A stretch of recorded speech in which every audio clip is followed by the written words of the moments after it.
Alhamdulillahi Rabbil Alamin. Wassalatu wassalamu ala asyrafil anbiya'i wal mursalin wa ala alihi wa sahbihi ajma'in. Subhanaka la ilma lana illa ma 'allamtana innaka antal alimul hakim. La haula wa la quwwata illa billahil aliyyil azim. Rabbi shrah li sadri wa yassir li amri wahlul 'uqdatam min lisani yafqahu qawli. Allahumma iftah 'alaina bi futuhil 'arifin bik. Allahumma ja'alna minal ladzina yastami'una al-qawla fayattabi'una ahsana. Allahumma 'allimna mimma jahilna wa anfa'na mimma 'allamtana wa zidna ilman nafi'an ya rabbal alamin. Qala Syekh Musannif rahimallahu ta'ala wa nafa'na bihi wa bi ulumi fid dharain amin. Kita di muka surat 151. Dan jika disyaratkan pada salah seorang akan sifat seperti elok atau bikir atau merdeka atau putih merah, maka menyalahi sifat yang tersebut sah nikahnya, dan harus bagi tiap-tiap daripada lelaki dan isteri itu khiyar, maka harus bagi tiap-tiap daripada keduanya itu fasakh jika tiada dengan qadhi sekalipun, jika nyata ia kurang daripada sifat yang disyaratkan dia, dan tiada boleh khiyar jika nyata ia seperti yang disifatnya ataupun lebih daripadanya, atau menyangka tiap-tiap daripada keduanya akan taulannya dengan sifat, maka tiada ada sifat itu seperti disangka akan perempuan itu muslimah ataupun merdeka, maka nyata kitabiah ataupun amah yang harus berkahwin dengan dia, ataupun disangkakan lelaki itu kufu, maka izin perempuan pada berkahwin, maka nyata pasakhnya atau sahihnya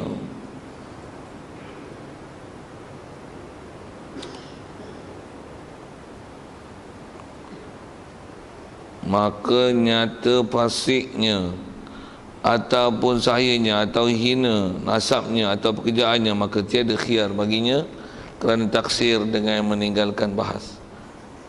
Hadirin sekalian, pertama sekali marilah kita rasakan syukur terima kasih kepada Allah Ta'ala. Pertama, syukur terima kasih kita di atas nikmat hidup yang masih diberi. Syukur kita dapat Islam, mak ayah kita Islam, maka Islamlah kita. Syukur juga Allah Ta'ala lembut dan lorongkan hati kita ke majlis-majlis ilmu, yang dengan majlis-majlis ilmu yang kita hadir itu dapat kita faham ajaran agama kita dan ajaran yang dibawa oleh Nabi kita Muhammad sallallahu alaihi wasallam. Dengan itu dapat kita membenarkan segala ajarannya, semuanya kita terima, tak ada apa-apa yang kita bangkang dan tolak sedikit pun.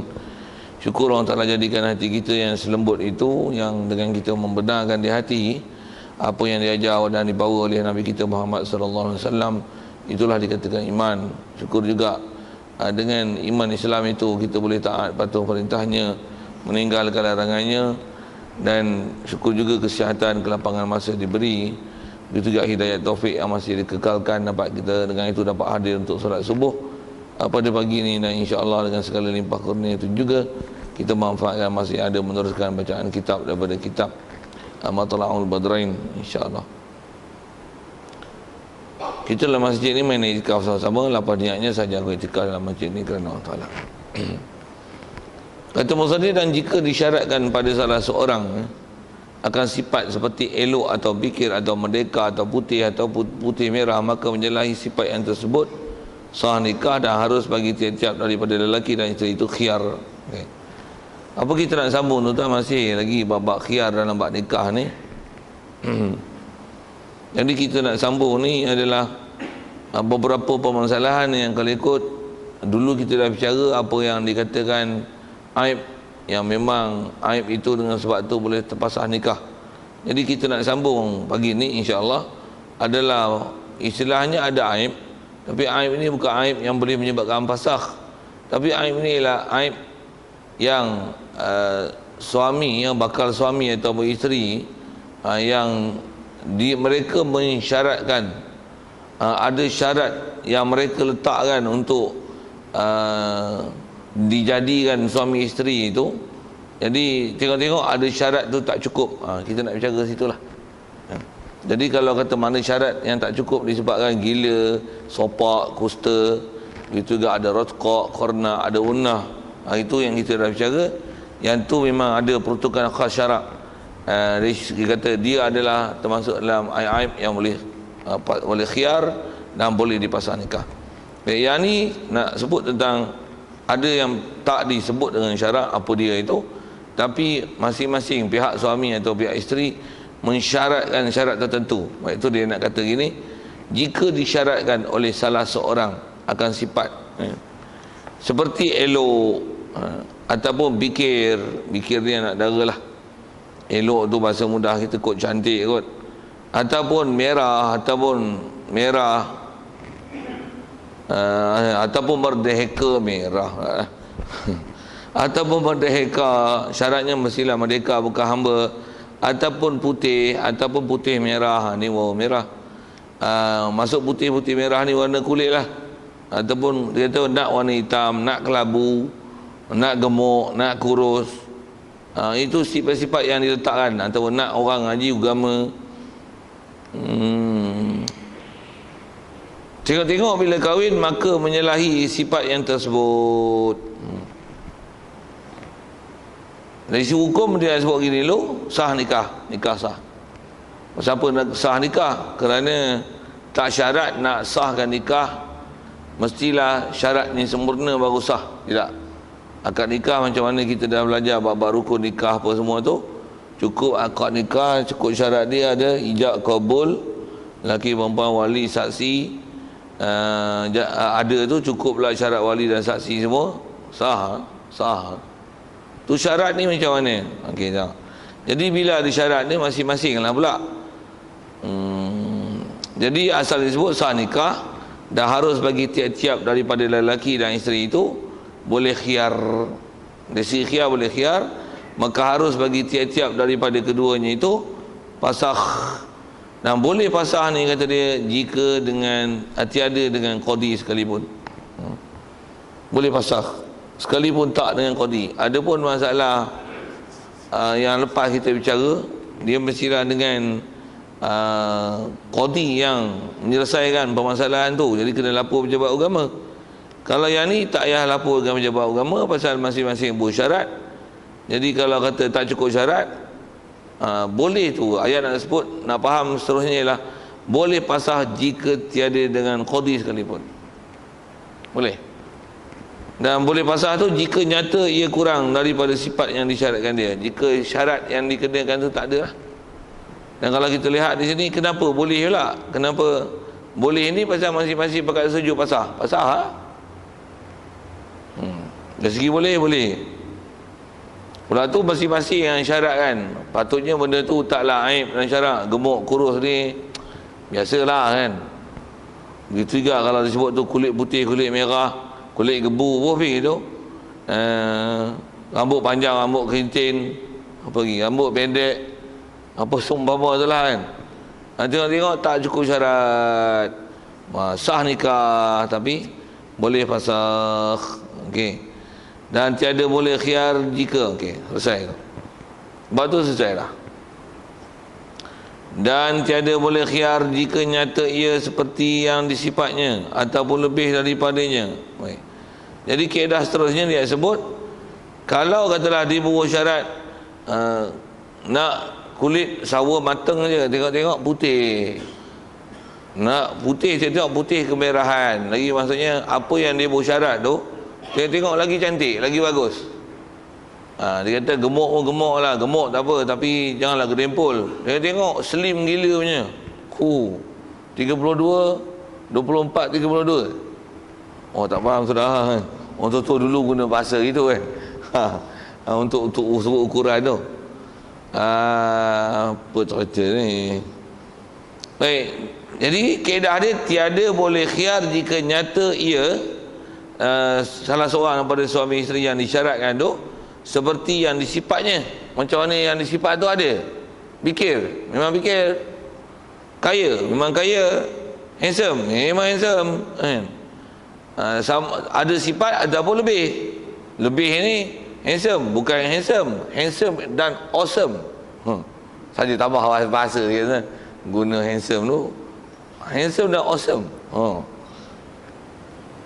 Bahkan bukan awesome ni, fantastic. Buah fikir kan. Tuan-tuan tak faham mudah tu tanya lain kan. Apa benda fantastic tu?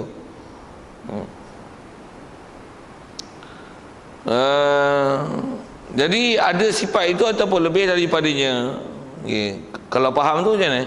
Dah ada sifat dah ataupun lebih, tak boleh pasah lah. Jawapan tu walaupun dia tak beri lagi, dapatlah jawapan tu. Ataupun menyangka tiap-tiap daripada keduanya akan tahulannya dengan sifat. Ataupun katalah suami ni sangka isteri ni gemuk, maka tiada ada sifat itu. Dia tengok tak gemuk seperti. Ataupun ni sangka lah. Yang seterusnya kita nak sambung ni ialah sangka. Sangka dia macam ni, sangka dengan agama. Tengok anti hadis. Tapi anti hadis lain sikit. Lajak sebut tu lah. Anti hadis lain pasal boleh murtad kan. Itu hukum kafir tu, tak sah nikah tu.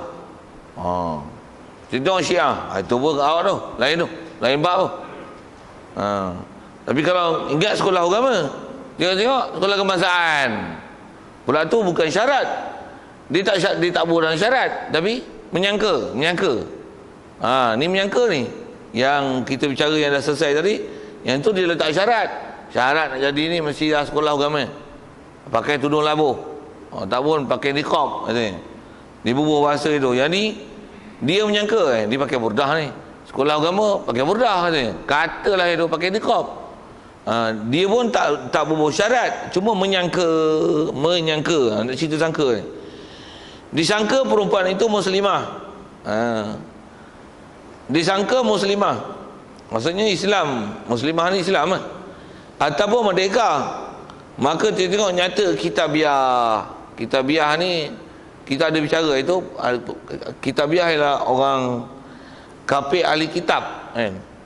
Ada beberapa syarat yang ada kita dah sentuh itu. Untuk syarat-syarat boleh orang lelaki yang orang Islam yang lelaki berkahwin dengan orang perempuan kafir.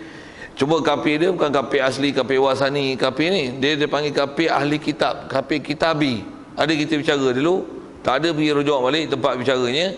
Jadi asalnya disangka orang Islam, dia tengok kafir ahli kitab. Ataupun tadi disangka merdeka.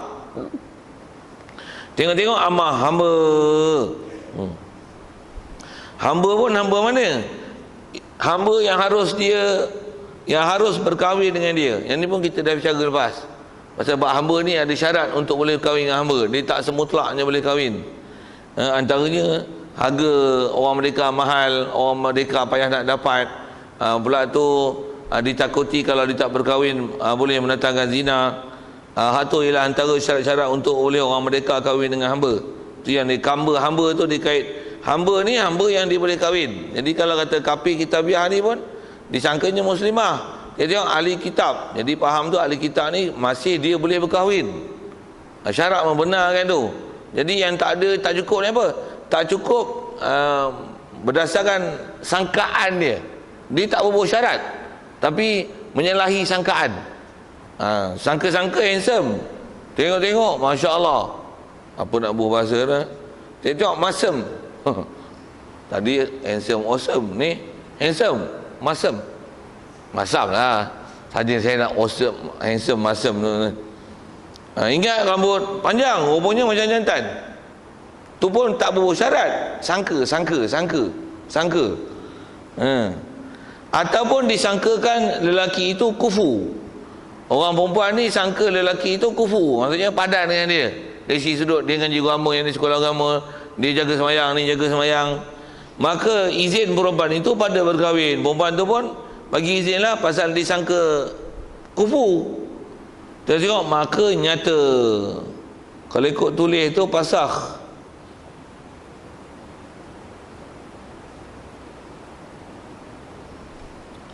Kalau kufu ni bukan pasah tu kalau ikut, ataupun nyata pasiknya. Kalau ada catatan dalam kitab saya ni la ala sawab pasik. Pasal dia berbuat syarat tadi sangkanya perempuan ni kufu. Perempuan ni sangka lelaki ni kufu dengan dia pasal dia orang Islam taat. Sangka dia orang pondok. Rupanya pondok doyan. Tak semayang pula tu. Katalah gitu kan. Tu sangka pasik tu. Disangka soleh, tengok nyata pasik ataupun sahayanya ataupun hina nasab. Yang ni balik pada masalah kufu tadi. amah yang harus, merdeka, nyata kitabiah, muslimah. Boleh itu? Ataupun bahasa fasik tu, fasik lawan bagi muslimah tadi tu, sah juga. Baik. Jadi apa yang dia sangka tu menyalahi, tapi syarat dia tak sebut ni, cuma dia sangka.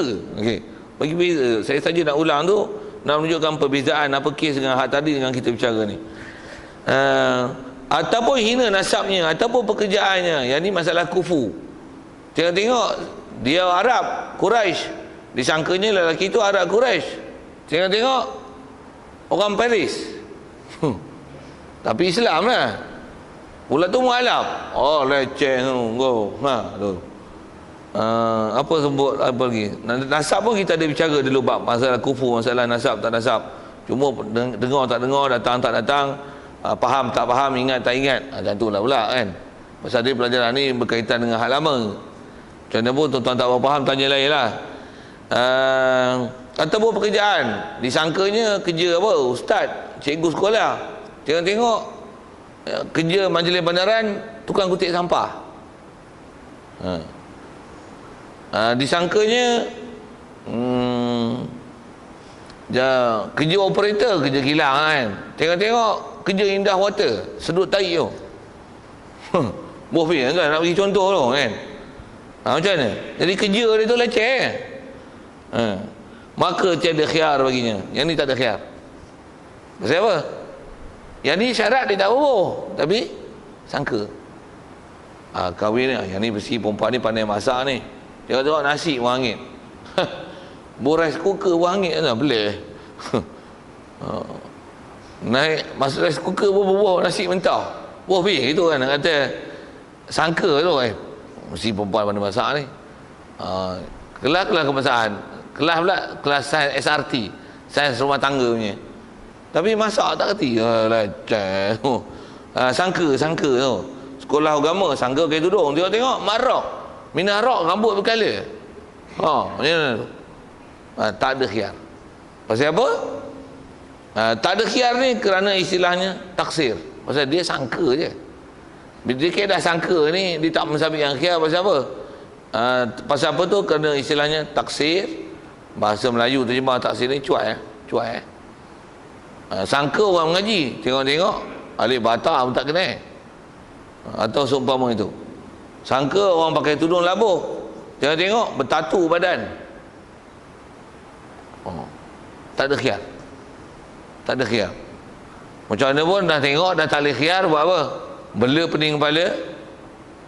Ada pun talak. Pasal yang ni syarat dia tak berubah, tak sebut.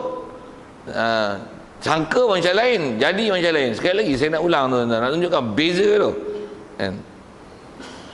Jadi hukumnya cuai dengan meninggalkan bahas. Cuai meninggalkan bahas. Satu kaedahnya untuk yang ada kaedah-kaedah kita dalam masalah perkahwinan ni, tu yang ada istilahnya merisik tu. Pasal takutlah apa yang disangka tu tak didapati. Kalau syarat dah di bawah awal tak ada masalah, tu boleh sabit pasah sekalipun tak ada kodi. Tapi bila yang ni dia bukan ada buah syarat apa, tapi hanya just sangka saja. Bila sangka, yang tu istilahnya cuai, pasal meninggalkan bahas. Dari isi hukum sah nikah dan tak ada pasah. Kalau nak lepaskan juga mesti kaedah dia talak. Okey, itu beza dengan hak tadi.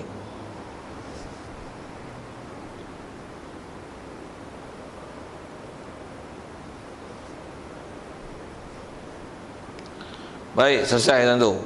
Kemudian sikit yang sebut hukum mas kahwin dan hukum mahar dan kembali dengan mahar atas orang yang menipu daya kemudian daripada pasakh sebab menyalahi syarat itu adalah hukum pasakh dengan sebab aib dahulu, iaitu jika dipasahnya dahulu daripada wati tiada wajib mahar, ataupun kemudian daripada wati ataupun pesertanya maka wajib mahar misil dan tiada boleh rujuk ia dengan maharnya atas orang yang menipu daya. Okey, jelas disebut hukum kan. Pasal walaupun dia sebut, diulang balik. Yang ni kita nak bicara masalah hukum mas kahwin. Kan bila kahwin ada mas kahwin. Mas kahwin pun ada istilah itu, ada mahar musamma, ada mahar misil. Sunat sebut lafaz mahar dalam akad nikah. Jadi kalau tak sebut sah nikah, tapi tak menyebut tu berat kena bayar berapa? Hak mahar ni dia orang perempuan punya.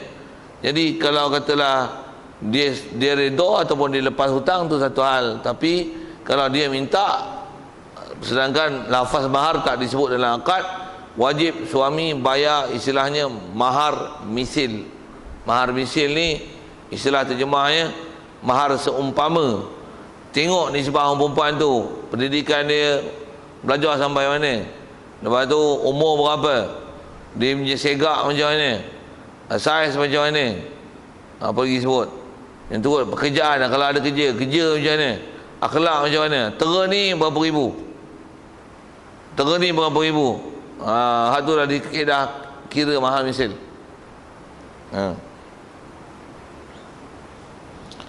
Kalau kata yang ni PMR pun tak ada, UPSR pun tak lulus, masak pun tak pandai, dah lah orang bantut, kulit pun hitam, rambut keriting, otak pun bodoh, masak pun tak pandai, macam mana? Tu RM30 dah. Saya lagi contoh contoh macam mana pun nak sebut, ada mahar yang kita bicara dulu. Jadi hukum mas kahwin ni bila dah sabit, katalah mas kahwin tu disebut baik, kata dia dah hukum mahar, begitu juga dari sisi hukum nak kena kembali tak kembali. Kaedah ni kalau kita belajar lepas, kalau dia dah pakai isteri dia, tu kena bayar mas kahwin. Kalau kata dah sebut, dia kena sebut macam mana yang disebut. Kalau tak disebut dalam masa akad, dia kena bayar mahar misil. Baik, kalau katalah tak pakai lagi, suami tak pakai itu inverted commas lah, kalau tak pakai lagi mas kahwin, tetap juga kena bayar. Cuma nak bayar dia ada istilah yang kita jumpa itu, kalau mahar tu mahar misil, mahar tu mahar musamma yang disebut dalam akad, dia kena bayar separuh kalau tak pakai lagi bini dia. Kalau dia dah pakai, kalau tak pakai tapi mahar tak sebut, itu kena bayar, istilahnya kena sunat memberi satu pemberian yang menyeronokkan dia. Jadi kata dia dari segi hukum mahar ni, dari segi mahar tu sendiri, begitu juga nak kembalikan dengan mahar, maksudnya minta balik mas kahwin, minta balik atau orang yang menipu daya. Jadi faham kes-kes yang lepas tu disangka tu, ada broker lah yang bagi dia kahwin ni, bukan dia sendiri cari, dia sendiri meresik, ada broker bagi kahwin. Dia kata jangan takutlah, mesti bagusnya, puas hati macam kawan serah kau tu, disangkanya muslimah, lagi kufu, disangkanya merdeka, kan lebih kurang itu. Dia tengok broker nikah tu dia macam puaka punya kerja dia bagi. Menipu, jadi orang tu tipu. Tu tipu-tipu pun perempuan tu dia dah pakai, macam mana? Jadi nak bicara pun mas kahwin ni selepas daripada pasakh, dah pasakh sebab menyalahi syarat. Dari hukum mahar macam mana? Hukum dia adalah seperti hukum pasakh dengan sebab haib yang dahulu itu. Dahulu mana aib mana? Aib yang gila, aib sopak, aib rotkok, kornak, unah tu. Yang tu ada bicara juga mas kahwin, dia punya masalah mahar tu, mas kahwin dia. Kalau tak ingat dulu pun tengok dia sebut ni baik macam mana. Iaitu jika dipasahnya dahulu daripada wati, sebelum wati itu pun kita jumpa beberapa kali dah kalimah tu, tak payah diterjemah lah, tiada wajib maharnya. Jadi kalau tidak ada apa-apa wati, tidak ada wajib mahar. Pasal bila pasah tanpa ada syarat yang cukup ni, pasah tu tak ada mahar apa-apa. Baik, kalau bab tolak tadi tu, yang kalau sebut yang saya sebut di awal tadi tu, kalau dia bukan pasah, kalau dia tolak, dia tak pakai lagi isteri dia, kena bayar separuh daripada mahar musamma. Kalau mahar tu mahar misil dengan tak disebut pada akad, dia kena bayar, beri satu pemberian yang menyeronokkan hati perempuan yang ditolak. Itu bab tolak. Yang ni bab pasakh, kalau tak pakai lagi tiada wajib mas kahwin apa-apa. Kalau kemudian daripada wati ataupun bersertanya, ataupun pasah tu berserta dengan wati, maksudnya dan suami ini ambil sesuatu keseronokan daripada perempuan ini, maka wajib mahar misil. Wajib kena mahar misil, bukan mahar musamma. Pasal kaedah dalam fiqah nak sebut tak mahar tu. Kenapa wajib bayar mahar? Kaedah dalam fiqah ni, apa-apa wati, yang wati itu sama ada tertipu macam ni ataupun bukan tipu, tapi antaranya bab yang juga pernah sentuh sikit sebanyak dulu, istilahnya wati syubhah. Dia wati syubhah. Katalah disangkanya akad nikah dia sah, tengok-tengok tak sah, tu dah wati tu. Tengok-tengok dia kata dah wati ni tak jadilah kahwin, tak nak kahwin lah dengan kau, tak nak teruskanlah perkahwinan tu. Tapi dia dah pakai perempuan tu, pakai pun bukan atas jalan zina, tapi istilahnya wati syubhah. Mungkin disebabkan pasik tak cukup, saksi tak cukup, syarat pasal dia pasik. Lepas tu wali misalnya, tengok walinya wali anti hadis, rupanya bapak dia kasih aman. Wali tak sah tu kan. Tu buat macam mana? Kena akad nikah lain, tapi dia dah pakai, tapi dia kata tak nak lah, tak nak nikah lah. Ingat ke kasih Muhammad lain punya, rupanya kasih aman anti hadis real punya. Jadi dah pakai perempuan, dia pula bukan pakai atas jalan zina. Kaedah fiqhnya, mana-mana perempuan yang orang lelaki dah ada istilahnya, dia pernah ambil keseronokan pada perempuan tersebut dengan wati, wajib bayar mahar. Dan mahar tu ialah mahar musamma. Sama ada wati syubhah, yang tu yang ada lepas kita sentuh hari dulu. Yang ni dia dah wati, tapi kena tipu, disangkanya merdeka, tengok-tengok hamba, kena tipu. Wajib mahar pasal dia telah ambil sesuatu, pula tu bukan dengan jalan zina. Kena wajib bayar sesuatu pada perempuan ni. Nah, apa nak bayar? Bayar mahar misil. Bayar mahar misil. Okay, saya dah sebut tentang kaedah, mana-mana orang lelaki dia ada bersama dengan seorang perempuan, bersama tu kaedah-kaedah yang bukan istilahnya zina. Antaranya wati syubhah, antaranya kita sebut ni yang dia wati dah akad nikah, tapi kena tipu. Pasal ada kahwin dengan broker tipu dia dengan sifat-sifat yang dia sangka bagus, tapi rupanya meleset. Okey, wajib mahar mas kahwin itu dibayar pada perempuan tersebut, dan mas kahwin mestilah milik bagi perempuan. Tiada boleh ia orang yang berkahwin ni, yang kena tipu ni, dia tak boleh rujuk mas kahwin itu atau orang yang menipu daya. Orang yang kecoh dia, tipu dia, broker yang uruskan dia punya perkahwinan itu, tipu sifat dan sebagainya, dia pun tak berbuat syarat, dia sangka je, pakai mas kahwin dengan bayar, tak boleh nak minta balik daripada broker. Jadi faham tu apa? Tak boleh cuai, tak boleh buat bodoh-bodoh, serahkan pada broker untuk berkahwin, sedangkan dia sendiri tak semak, ataupun tak ada dia sendiri atau wakil dia, kawan-kawan dia untuk menyimak status orang yang nak diuruskan perkahwinan itu. Istilahnya cuai. Satu, tak boleh rujuk pada siapa yang tipu. Sampai bab macam tu orang boleh tipu kan, leceh. Apanya orang tak ambil berat langsung, bab kahwin sampai boleh tipu.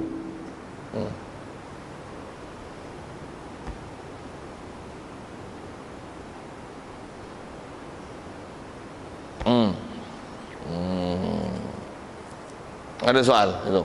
Tahan dulu. Ya.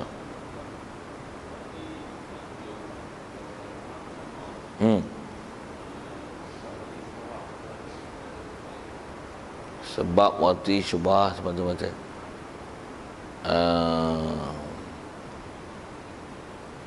Kaedah, dia tanya tentang mana? Tentang kena bayar mahar tu. Dia apa-apa wati, wati tu yang bukan wati haram, bukan wati zina. Kalau wati akad nikah memang kena kan. Wati syubhah pun akad nikah, wati pasah pun akad nikah, yang boleh pasah ni. Ataupun wati menyangka sesuatu pun akad nikah juga. Cuma kena tipu. Kalau wati syubhah, saya bagi contoh tu, akad nikah. Ataupun wati syubhah yang tersilap landing tu, jaranglah nak jadi kes tu. Wati syubhah yang banyak ni lah, yang syarat tak cukup Katalah kahwin-kahwin lelaki perempuan, tengok-tengok adik-beradik. Umpunya kakak dia. Ataupun adik perempuan, ataupun adik susu. Dah pakai lah. Itu macam mana? Bukan zina. Itu apa? Itu panggil wati syubhah. Sabit orang. Itu adakah wati syubhah je? Sebut kalau tak wati syubhah pun, ni dia sebut ni. Maksudnya akad nikah. Jadi kedobit dia, bila boleh dapat mahar tu? Apa-apa yang bukannya zina. Maksudnya wati yang bukan zina. Sabit kena bayar mahar tu.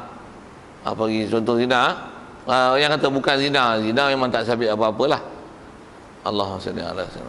Katalah misalnya orang lelaki ni dia ngigau, ngigau-ngigau, dia gagau. Gagau tu inverted commas kan lah. Untuk dia pakai perempuan ni dalam keadaan dia tak sedar, tidur, tapi ada sesuatu yang telah dia ambil pada perempuan ni. Seingat saya bab tu kena juga tu, pasal dia bukan zina. Jadi apa-apa istilah orang lelaki, istilahnya ada istilah wati pada orang perempuan, bukan dengan jalan haram tu, bukan jalan zina. Jadi wati syubhah atau ngigo tu, kena tipu macam ni. Akad nikah syarat semua cukup, tapi kena tipu sifat, menyalahi daripada apa yang disangka, tetap mas kahwin. Mahar misil, ya. Sekalipun masa akad nikah tu musamah, tapi pasal tipu, mahar misil. Mahar misil. Boleh. Rujuk pasah tak ada rujuk. Dah wati pasah ni. Edah pada perempuan ada, cuma pasah tak ada. Pasah rujuk tak ada. Pasal kes rujuk ni pasal edah pun ada jika kes-kes yang melibatkan wati lah. Yang tu ada edah. Kalau tak ada wati, tak ada edah. Jadi kalau tak ada edah ada, tapi kalau dia pasah adalah antara kes-kes yang istilahnya suami tak boleh rujuk. Kes boleh rujuk hanya dalam bab tolak raja'i. Benda-benda raja'i baru boleh dirujuk. Maksudnya dalam tempoh edah boleh suami mengembalikan semula akad nikah tanpa akad nikah yang baru. Itu istilahnya rujuk. Adapun kalau dengan pasah, dia tak boleh dirujuk. Jadi kalau nak ambil balik setelah dipasah, dia mesti dengan proses akad nikah yang semula lah. Satu beza dia. Jadi istilah rujuk tu tak ada lah, walaupun sabit dia punya edah tu dengan sebab wati. Itulah wati. Jadi pasah, perempuan tu dah kena wati, dia mesti kena edah. Dia kena edah, tapi dalam masa edah mereka berpisah ni pasah, bukan talak. Tak boleh rujuk. Okey. Untuk nikah tu tak syarat. Pasal kalau yang tu yang dia pakai, cuma bila dah pasah nak ambil lain, bukan dengan rujuk, tak akan nikah. Dan bila dia sendiri, dia tak perlu ambil dah. Tapi kena akad nikah, dia tak istilahnya rujuk. Rujuk ni dalam bab tolak raja'i saja. Pasah tak ada. Satu kalau tak pasah, dah memang nak rujuk, tak salah pasah. Yang tu kot, ayat yang tu kan. Cuma andai kata jadi kan. Tapi kalau ikut dah, katalah sangka dia sifat macam ni, kahwin-kahwin sifat lain macam mana yang diharapkan pada broker dia, tukang cari dia, katalah itu. Tu macam mana? Tak ada dia, lain pun lain lah. Pakai je lah. Nak cari perfect punya orang, mana boleh lah. Nanti pakai je. Pakai. Memang sabit mas kahwin lah. Ada kot. Ada lain?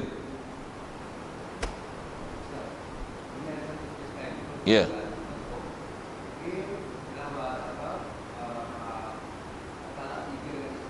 Okey.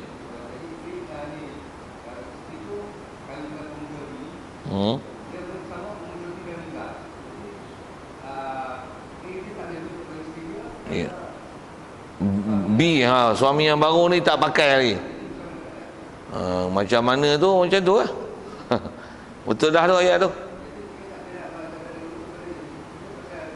Ya, cuma istilah pun tak dipanggil rujuk. Maksudnya suami, soalannya suami isteri, suami cerai talak 3, perempuan ni kahwin lain, tapi tak ada bersama, suami baru ni mati. Jadi perempuan ni istilahnya belum dipakai oleh suami baru. Walaupun istilahnya dia kena edah sebab kematian dan sebagainya, tu kena edah. Tapi bila belum pakai, suami lama tak boleh ambil dah. Pasal mesti syarat mesti dia dipakai. Pakai itu yang betul koma lah. Oleh suami baru. Hatta. Ya, betul. Jadi dah kalau yang A pertama ni, yang B ni dah mati, kena cari alternatif C lah. Tak ada kalau cari pelandi Hope. Saja saya kadang-kadang bahasa ni dia telajak gitu. Ya, maksud dia macam tu lah. Jadi maksudnya memang jika syarat wati daripada suami lain itu dengan cara yang halal tak ada, sekalipun dia sabit edah mati, edah wafah, tapi tak mensabitkan, dia tak jadi satu perkara yang boleh menghalalkan suami yang telah talak 3 itu untuk ambil dia balik. Pasal syarat dia mesti perempuan ini dipakai oleh suami lain. Ada lain?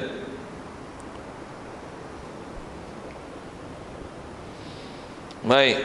Bermula tipu daya yang memberi bekas pada hari Pasakh dengan sebab menyalahi syarat itu, tipu daya yang jatuh ia pada akad, seperti katanya, aku kahwinkan dikau akan perempuan yang muslimah, atau perempuan yang bikir ini, atau perempuan yang merdeka ini, kerana bahawasanya syarat itu hanya sesungguhnya memberi bekas pada akad jika disebutkan pada akad, bersalahan jika terdahulu ia daripada akad. Okey.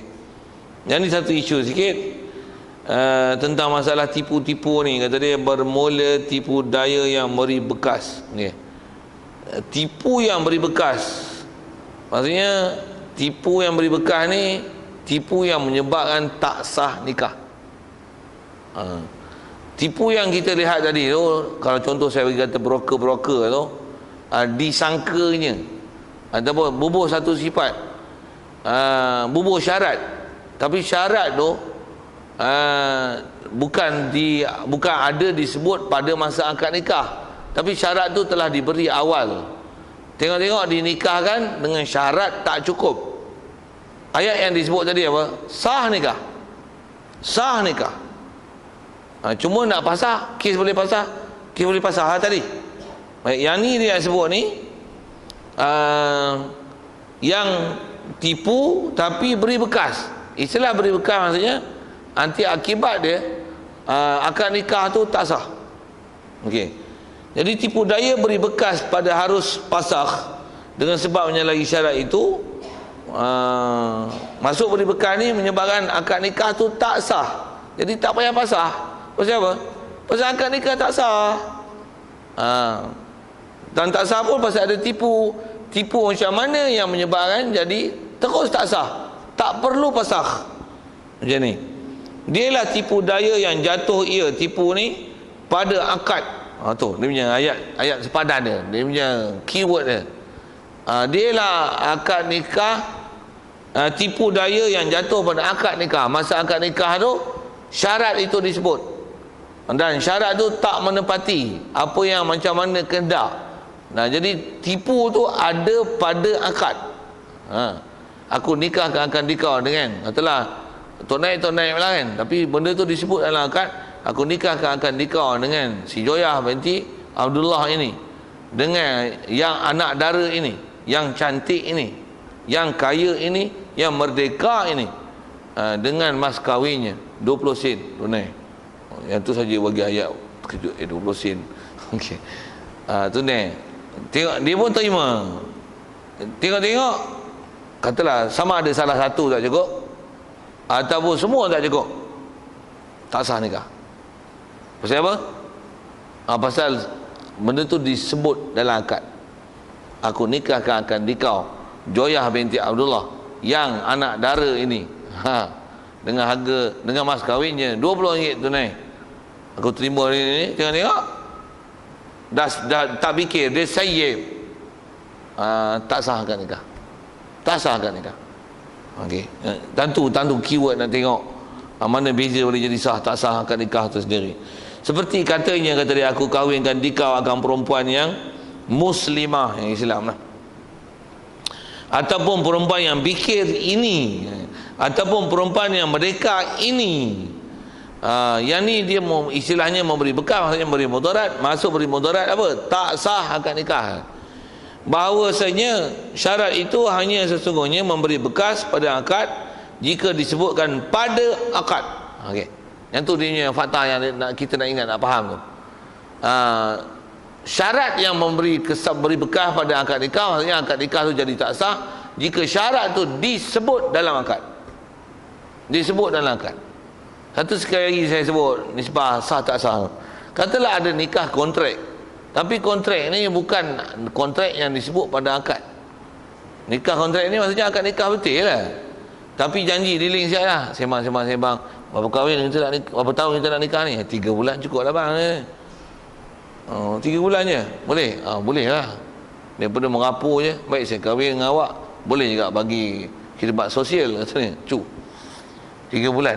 Tapi janji luar lah ni, janji luar. Akad nikah clear macam biasa. Sah akad nikah? Sah. Pasal apa? Akad nikah pun akad nikah biasa lah, tak ada sebut kontrak-kontrak tu. Aku nikahkan akad nikah, katalah Joyah binti Abdullah, mas kahwinnya RM3,000 tunai. Akad nikah sah. Habis 3 bulan dia cerai. Kena cerai lah. Macam mana? Pasal apa? Pasal janji era itu. Dia tak nak cerai pun punya masalah. Tapi nak kata cedera tak akad nikah tu? Tak. Pasal apa tak cedera? Pasal dia tak dikontrakkan dalam masa akad. Tapi kalau kata aku nikahkan akad nikah dengan Joyah binti Abdullah dalam tempoh 3 bulan, selama 3 bulan bermula daripada sekarang hingga 3 bulan akan datang, akan expired pada 1 hari bulan 3, 4, 5, 6, 3 bulan 6 mufid itu tak? 1 hari bulan 6, 3 bulan 6 lah, ni 1 bulan 3, 1 hari bulan 6 daripada sekarang dengan mas kahwinnya RM3,000 tunai, tak sah lagi. Maksudnya pada akad tu telah disebut kontrak berapa jangka masa. Sekalipun dia kata aku nikahkan akan dikau Joyah binti Abdullah dalam selama tempoh 1000 tahun. Siapa sampai 1000 tuan-tuan? 50 belum tentu, mati yang lama lah. Mati macam-macam penyakit ni, 10 serangkai lah apa. 1000 tahun sekalipun tak ada manusia yang sampai umur 1000 tahun. Tapi bila tempoh tu disebut dalam akad, batal nikah, tak sah nikah. Tu tentu nak tengok point yang mana menyebabkan jadi sah tak sah tu. Jadi yang jadi mudarat, memberi bekas syarat dalam masalah boleh menyebabkan tak sah akad nikah. Tipu di situ boleh menyebabkan tak sah. Kalau kontrak ni, kontrak menyebabkan tak sah pada akad jika disebutkan syarat itu, kontrak itu pada akad. Nanti kena faham kan ni. Orang tanya, satu kalau orang tanya Cina buta tu macam mana, boleh tak? Cina buta dia dealing awal-awal lagi. Ni aku bayar kau 2,000, kau kahwin dengan dia, yang lain semua beres, tak payah fikir apa-apa. Upah kau buat kerja 2,000, tapi kau dah buat kerja, kau cerai lah dia. Itu luar akad tu. Akad macam mana biasa lah. Akad nikah okey, sah. Tu dia pakai bayar. Itu pun janji lah, wajib ke bayar. Dia nak bagi, ambil lah. Tak nak bagi saya, baik. Nak tunjukkan kata boleh ambil tu, saya nak tunjuk tu.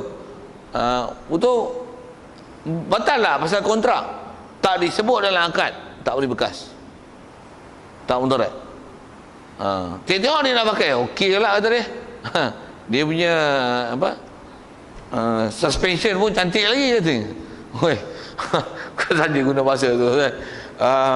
Tak payah, kawan tu pun suka, perempuan tu pun suka. Duit dia bagi, ambil lah. Tu belah mana-mana. Lagi kawan tu panggil geng 69 ke, mampu lah kena pukul. Apa cerita ni? Nak cerita akad tu tak jadi mudarat, walaupun dah pakai awal-awal. Pasal yang jadi mudarat adalah syarat yang dibubuh dalam akad. Tu yang tu nak fokus tu. Bab ni tuan-tuan, Tok Qadi tak tahu ni. Ni masalah ni. Saya pernah ada pengalaman orang tanya ni. Kata dia, Tok Kodi kata tak sah pasal Cina buta tak sah ni pasal dia dah dealing awal-awal. Berapa bulan nak pakai, berapa hari nak pakai, lepas tu akad nikah tak sah. Pasal apa? Pasal Cina buta katanya. Macam tu je alasan dia. Macam tu. Tak betul. Salah kaedah penghukuman. Tak betul fakta. Ya. Ya. Jadi kalau akad nikah yang sah, untuk pisah tu tak dapat tidak, masih lafaz salah. Maksudnya dia taklah terlerai dengan kontrak tu saja. Katalah dealing awal-awal 3 bulan, katalah itu nak jadi body sosial dia apa nak sebut, akad nikah okey, tak ada masalah yang diletakkan syarat yang menyebabkan batal akad nikah itu. Lepas 3 bulan macam mana? Dia tak terbatal dengan sendiri, bahkan kena sebut lepas talak baru tercerai lah. Kalau tak tercerai lah. Maksudnya selagi lafaz talak tu tak disebut, dia masih continue dalam bab hukuman suami isteri. Jadi yang janji-janji itu macam mana? Janji pula janji menyalahi